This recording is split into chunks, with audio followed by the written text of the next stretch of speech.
Well, good morning from our camp, just a little bit outside of Bishop, California, out in the mountainous region, up at about, what are we? A little over 8,000 feet here. We slept last night.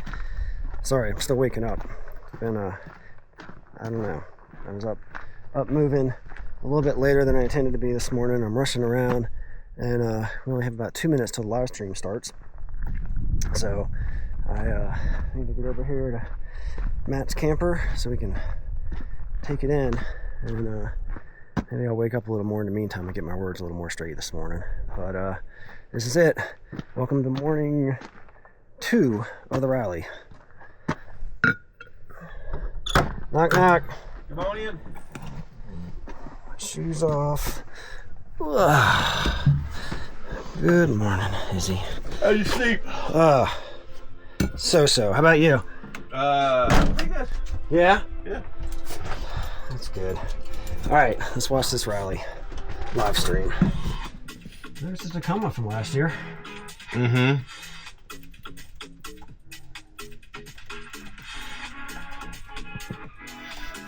I'm slightly more awake now. We got the live stream watched.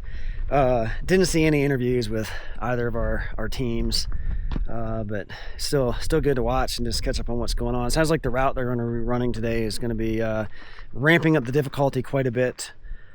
But I guess we'll have to see how the day unfolds. What's going on the rest of today?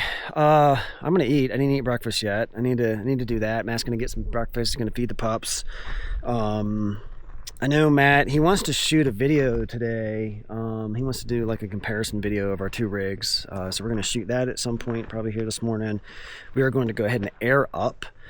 And then we're gonna head back up that way over my shoulder and go do a hike to go see what is supposed to be the oldest tree in the world. It's like 4,700 years old or something. So that sounds pretty cool. I'm excited to do that. But I will be glad when it warms up a little bit because right now it's pretty freaking cold out here. And I'm gonna go get back in my camper and I guess make some breakfast.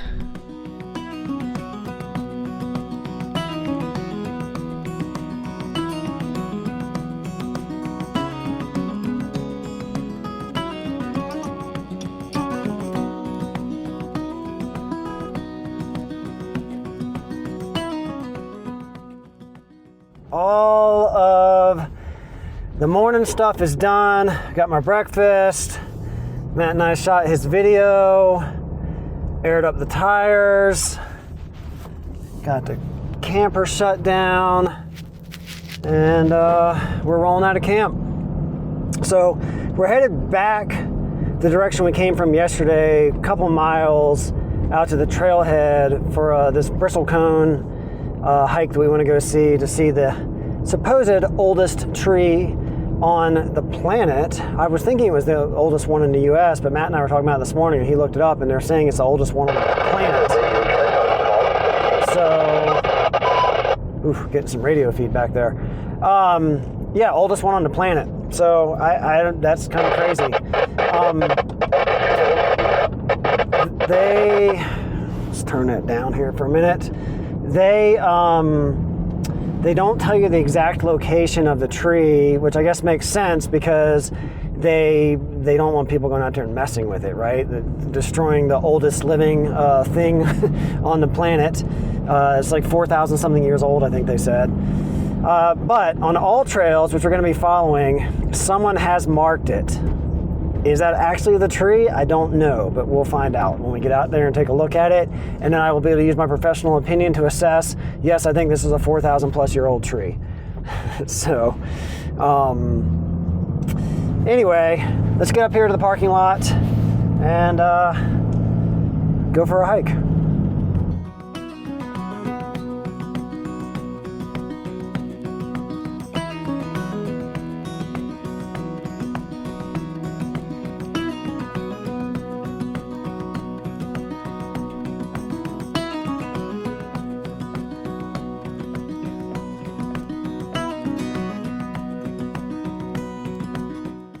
Matt and I have arrived at the, what's this, the visitor center? Oh yeah, it says right here, $6 per vehicle. So we got to pay a fee. No worries. But I thought our national park passes, that's why I thought it was an interagency pass. Is the visitor center open? I don't know. I wonder if we could go ask. All right, we got our parking worked out. They do accept the national park / interagency pass here, so we didn't actually have to pay for parking, just throw the pass in our dash. And then we made our way out here to the trailhead, which is supposedly 3.9 miles. All Trails has it at 2 hours. Matt thinks we're gonna knock it out in about 90 minutes. But he's rethinking that at this moment as we're going uphill. Are we thinking at 10,000 feet elevation too? Yeah, I should have mentioned that. We're over 10K here, which is actually higher elevation than the highest point we hit on the Montana backpacking trip we did not too long ago. Garmin currently has us at 10,050 feet. So that's about equal with what we were doing in Montana. But I think we might get a little above that today.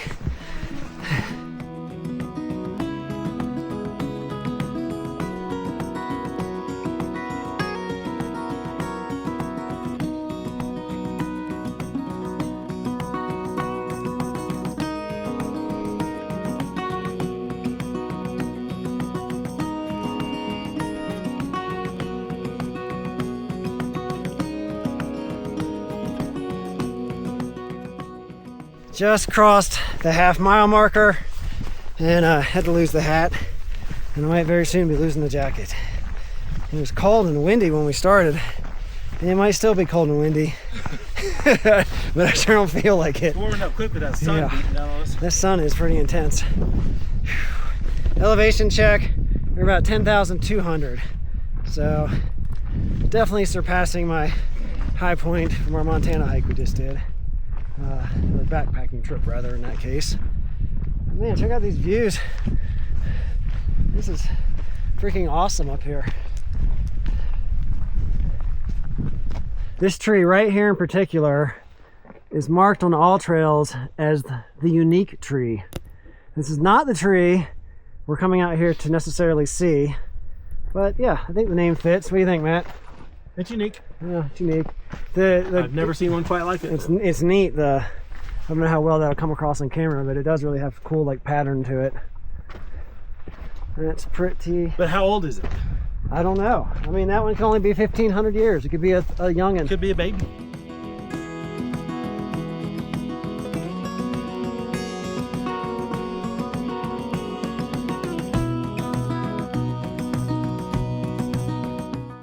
Just crossed the 1 mile mark at 23 minutes.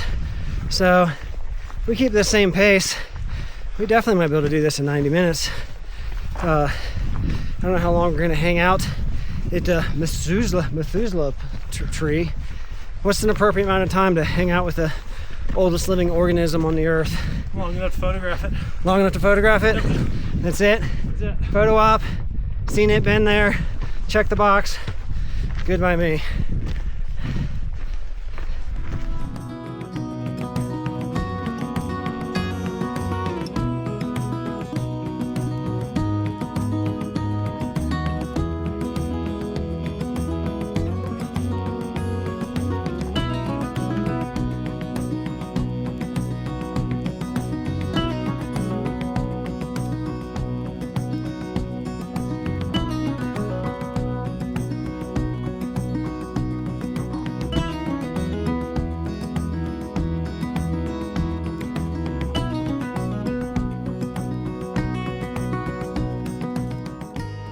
So we dipped below 10,000 feet, and the ecosystem, is that the right word for it, changed pretty dramatically. Look at this. This is the trees look very different. There's a lot more shrubbery. It's amazing how much just little variations in elevation dramatically change what can and can't grow there. And here's your fun fact for the day, because Matt and I were Googling. I was wondering if there was bears up here or not. And I don't know, I still don't think we answered that question. But Matt was saying, did you chat GPT it? Yeah. And Well, Google AI. Google AI, okay. And it said that black bears can be found from sea level to about 10,000 feet at the max. And grizzly bears have been found as high as 16,000 feet. Yep.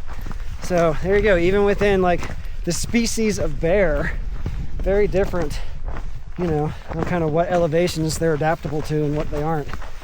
That's pretty crazy.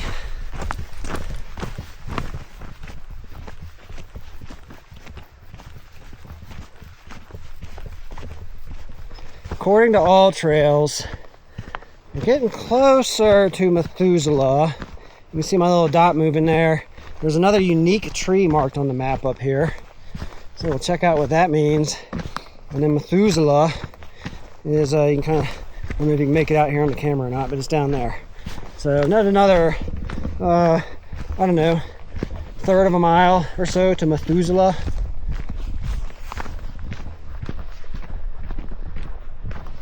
According to all trails, I am standing on the spot of the unique tree. I don't know which one it is. They're all kind of unique. They're all kind of unique. My money's on this one. You think it's this one up here? The big fat one, the short fat one. That one, yeah. So maybe the distance is a little bit off. That one is probably the most unique looking. Now, and what I don't know is, like, is that alive? Like, how do you know?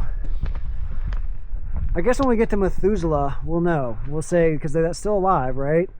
And we'll be able to see. It has leaves or it doesn't have branches or greenery. I don't know what the protocol is I don't either. for whatever these pine trees are. So the Forest Service does not have it marked because they don't want people vandalizing it. But according to Gaia and All Trails, where other people have marked it, this is Methuselah at over 4,800 years old. Supposedly the oldest living organism on the planet.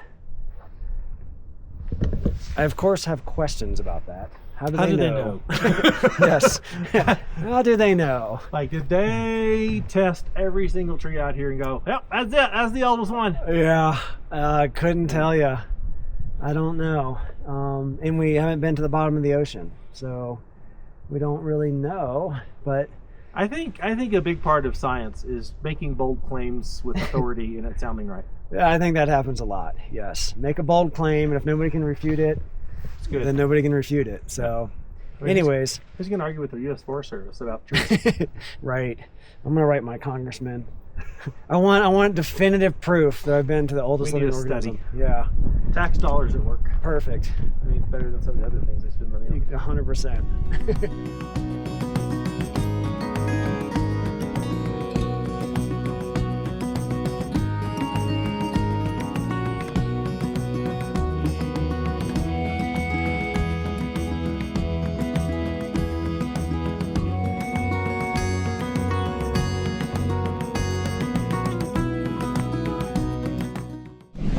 We rounded a corner and the wind is wailing through here. I had to button down the hatches a little bit more, get my hat back on, zip my jacket up, and we're doing some pretty serious elevation gain. This will tell you how chilly it is with that wind, because I am not hot at all.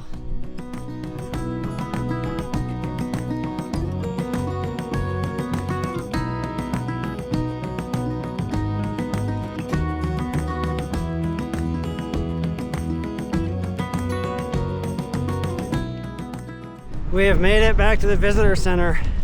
The wind is still blowing quite wickedly. We did it. We did it. A little over 4 miles and about 1:40. And that included stops. I never stopped my watch. So there you go. If you come out and do the Methuselah Trail, maybe that's what you can expect. Now, we'll go back to the camper and get myself some kind of a lunch.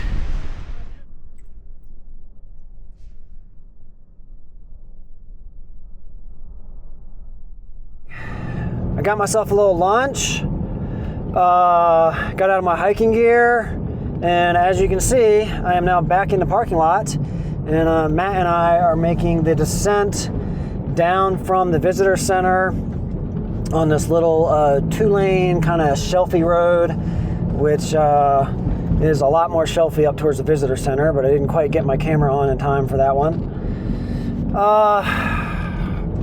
So we had a little powwow in the parking lot, and we decided, or I should say, Matt said he would like to go to the Fish Lake Hot Spring, which was a hot spring that we went to last year when we did the Boys Chase. Very nice hot spring. Has like a nice concrete pool, and it's clean, and all that sort of stuff. Can be crowded though because of that reason. And I know when we were there last year, there was some kind of motorcycle club or something, like dirt bike club, that was there. They have an annual event there, and they just happened to be there, and so it was very crowded. They were doing fireworks at night and this whole like thing. It was like a little mini King of the Hammers. I don't know if this is the same rally week as last year or not, so I don't really know if we're going to go there and find that large group there. But it still could be quite crowded. And I just realized I just left my National Park Pass up in the windshield, which I use for parking up there. I'm going to get that back down. There's a 4-wheel camper by me and an Alu cab. I'm glad it was loaded. Saw that big old 4-wheel camper on it. So I don't know what to expect. It could be very crowded, or it could just be moderately crowded. Either way. Trucks look like they've been in some dust. Yeah, easy to get into out here. Either way, there will probably be people there. So this is not a spot that we're going to expect to go to where we're not going to see other people. It's just not going to be one of those evenings.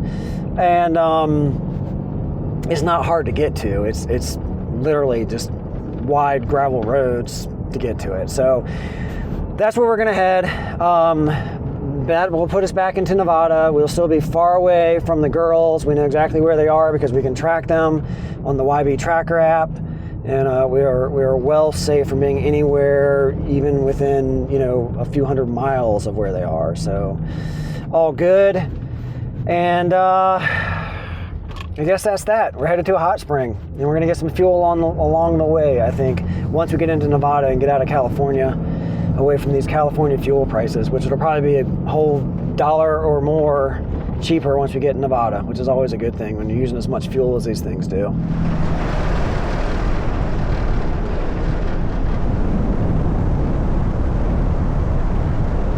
We've made it out to the hot spring, and it's pretty windy. It's not too windy, but it's definitely windy. And the looks like the motorcycle club with their event, whatever, that was out here the last time we were out here, so it must be the same Rebelle week, and because they're here. And so it was fine. It's not too crazy crowded. I know last year they were letting off some fireworks. I don't know if they'll do that again tonight, but again, probably not the end of the world if they do.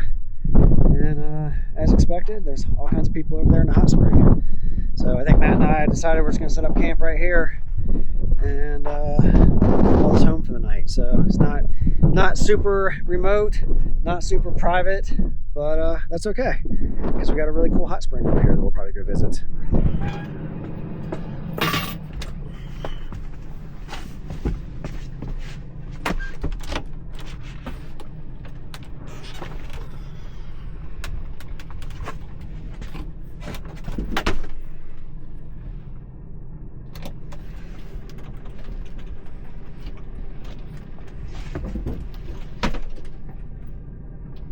After we got camp set up, Matt and I went over and checked out the hot spring, and there's a bunch of people in it, so there was no filming. Don't like to subject people to being filmed when they may not want to be, so we didn't do any filming over there because it wasn't just us.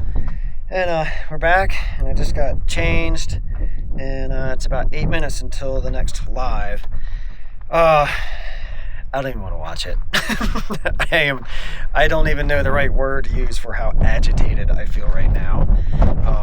I just checked the results, and Avis and Steph are in 50th place.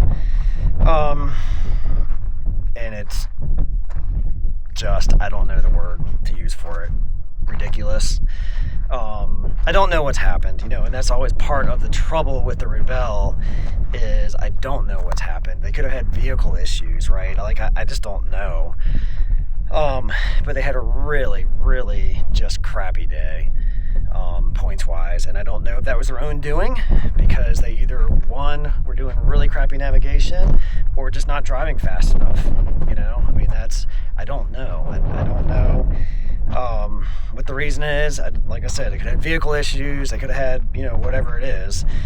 But just for me and my personal, is kind of a husband of a Rebelle, you know, and I know Avis, if she was here, she would say the same thing. You know, she's not doing this for the experience. She's had the experience, right? This is her 4th year. She's doing this because she wants to do well. And to see her in utterly ridiculous position of 50th place, and no, you know, I don't mean that to sound harsh, you know, because somebody's got to finish in 50th, somebody's got to finish in 68th, right? I think that's how many teams there are this year. So I don't want it to come harsh, but just for our goals and why Avis is doing it, it's just a f***ing waste of time. I don't know what else to call it. For her to finish that poorly. So there's still 6 days of the rally after today, but I don't think you're in 50th place. That's not recoverable, right? You're not climbing back up to the top 10 from here. You're not climbing up to the top 5, any of that. So anyways, I'm probably gonna go in with Matt, watch the live stream, but you know, it just feels kind of pointless. Why? Unless maybe I find out what's going on, but it still doesn't change the reality of you're in 50th place. They bring everything with them. They packed up all their tents. No mechanics here either. No, exactly. Everything they do is Where here are on they their own camping for these there? 2 days. Live stream is over. Came back to my camper. Need to cook some dinner, and I think I'm gonna I don't know. My mind's just racing because I'm still ticked off. I didn't get any less ticked off watching the live stream. Learned nothing about what's going on with Avis and Steph, and you know, I don't know. I was watching them on the tracker while we were watching the live stream, and they just skipped like 16, 17, 18, 19. I'm sure they're probably given earlier in the day they were late to greens, or at least a green that I saw. Had some penalties. It just a shit day. I don't know what else to call it. And I don't think it's going to get any better. Right? They're skipping all these other checkpoints, and so they're racing back. I don't even know if they're going to be on time to their last green. So I don't see them. They may even fall below 50th place right now. I looked. It looks like there's 60 teams in the 4x4. So, you know, hey, maybe if tomorrow goes equally well, they can be the last team. That'd be awesome, right? So I'm just pissed off. I shouldn't be. Maybe I shouldn't be. I don't know. I don't know what I think. Maybe I'm just tired. So I think I'm going to shut this video down right here. I'm going to cook, get some dinner. Maybe I just have enough calories a day. And maybe tomorrow I will have a different outlook on this entire thing. And yeah, so I'm going to dump media from all the filming I've been doing the last few days. I'm going to cook some dinner, and then I guess we'll go maybe edit for a bit, and then eventually when it gets time I'll go to sleep. Hope you guys had at least some fun hanging out with me today, and I'm sorry the end of this day has taken such a you know, just a crappy attitude turn, but you know, if you were in my shoes maybe you'd understand it. I just I very much wanted Avis to have a good year this year, because, you know, she wants to have a good year, and it just seems like every year we're just falling further and further and further and doing worse. Anyways, I'm gonna shut up. I've said enough. You guys, thanks for following along. I'll see you in the morning. Bye.